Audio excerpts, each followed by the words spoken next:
शाबान में हुजूर नबी करीम सल्लल्लाहु अलैहि वसल्लम का अमल। हज़रत आयशा सिद्दीक़ा रज़ियल्लाहु ताला अन्हा से रिवायत है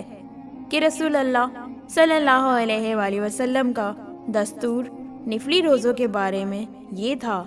कि आप सल्लल्लाहु अलैहि वसल्लम कभी कभी मुसलसल बिला नागा रोज़े रखना शुरू करते, यहाँ तक कि हमें ख़याल होता कि अब नागा ही नहीं करेंगे, और कभी इसके बरअक्स ऐसा होता कि आप सल्लल्लाहु अलैहि वसल्लम रोज़े ना रखते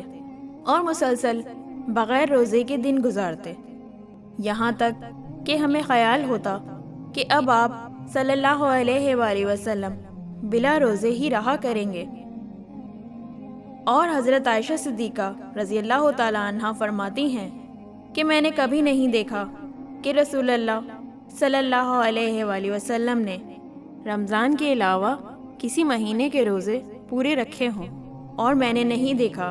कि आप सल्लल्लाहु अलैहि वसल्लम किसी महीने में शाबान से ज़्यादा निफली रोज़े रखते हों।